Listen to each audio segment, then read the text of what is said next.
सुमित्रा उसके पति वीर के साथ मिलकर एक छोटी सी झोंपड़ी में रहा करती थी। कहने के लिए वीर बहुत गरीब था, लेकिन पत्नी को बहुत ज्यादा प्यार देता था, जिसकी वजह से एक वक्त की रोटी उनको खाने के लिए मिलती तो एक वक्त उनको भूखे ही रहना पड़ता था।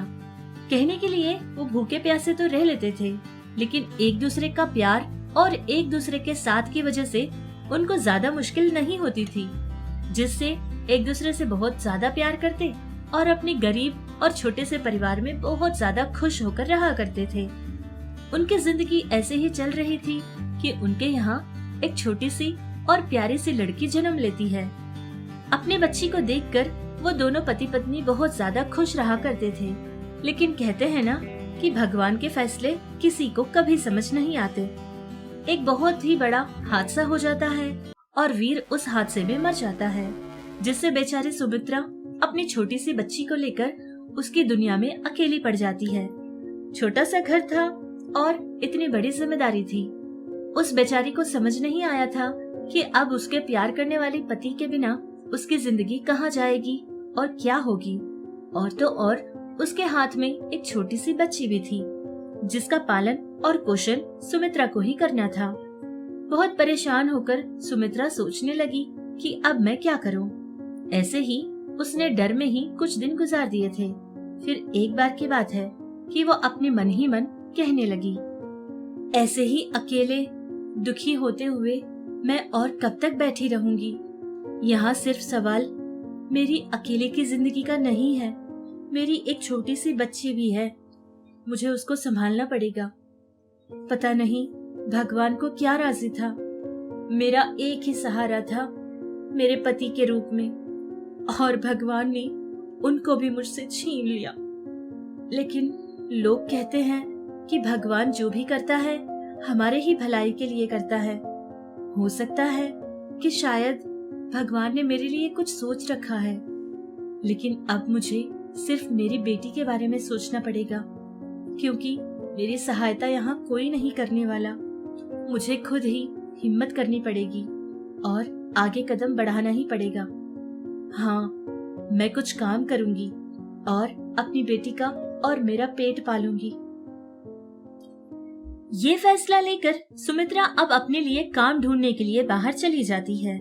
बहुत ज्यादा ढूंढने के बाद वो एक किराने की दुकान के पास जाती है और उस दुकान के मालिक से कहने लगती है, सुनिए भैया, क्या आपके दुकान में मुझे करने के लिए कोई काम मिलेगा? मुझे काम की बहुत जरूरत है भैया। मेरा इस दुनिया में कोई नहीं है और मेरी एक छोटी सी बच्ची भी है, जिसका पोषण मुझे करना पड़ेगा। मेरे जिंदा रहने के लिए मेरे पास कोई उम्मीद है तो सिर्फ मेरी बेटी है। उसके लिए मुझे कोई काम है तो दे दीजिए। देखो बहना, मैं तुम्हारी समस्या समझ सकता हूँ, लेकिन मैं भी तो बहुत गरीब हूँ बहन। मेरा बहुत छोटा सा दुकान है और इसको मैं और मेरी पत्नी दोनों मिलकर संभाल लेते हैं। अब तुम्हें अगर मैं काम पे रखूंगा तो तुम्हें तनख्वाह भी तो देनी पड़ेगी ना बहन, और इतना भी मैं नहीं कर सकता। मुझे माफ कर दो, मैं तुम्हें यहाँ कोई काम नहीं दे सकता।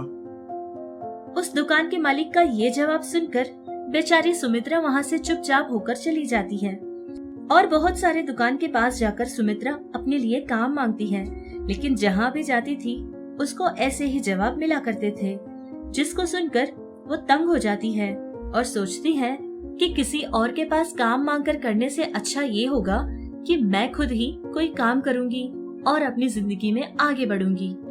इतना सोचकर उसके पास जितने पैसे थे उन्हीं पैसों का इस्तेमाल करती है।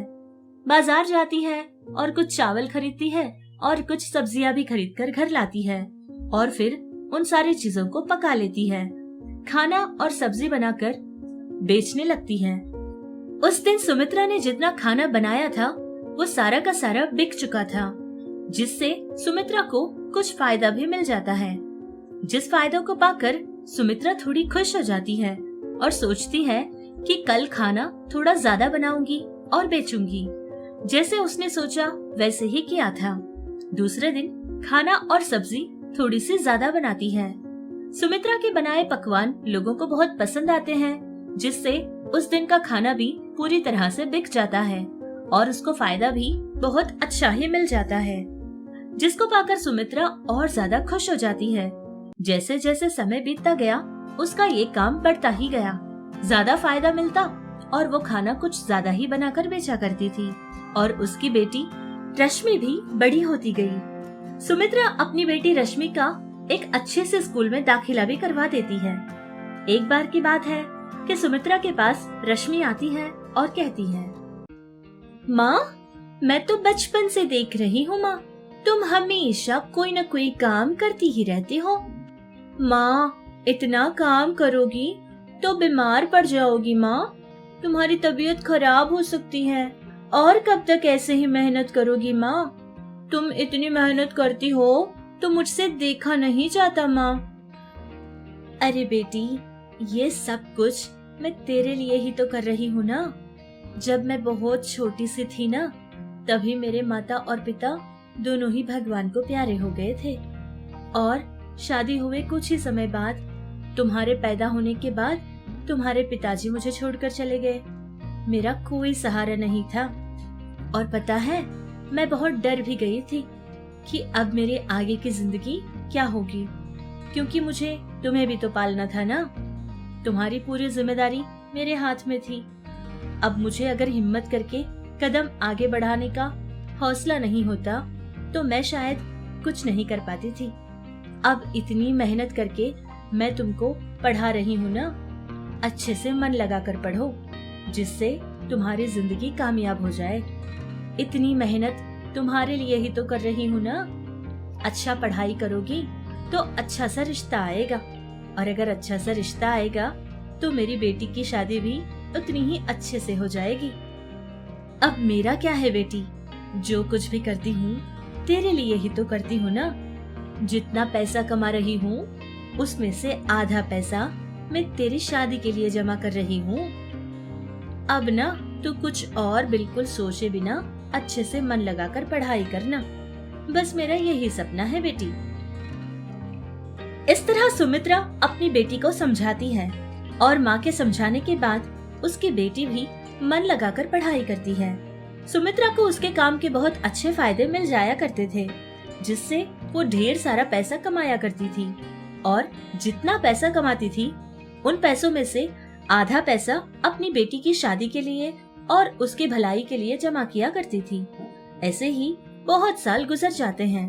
अब सुमित्रा ने एक बहुत अच्छा सा होटल भी लगा लिया था, जिससे उसके फायदे भी बढ़ते गए और उसके काम, उसके नौकर चाकर भी बढ़ते गए।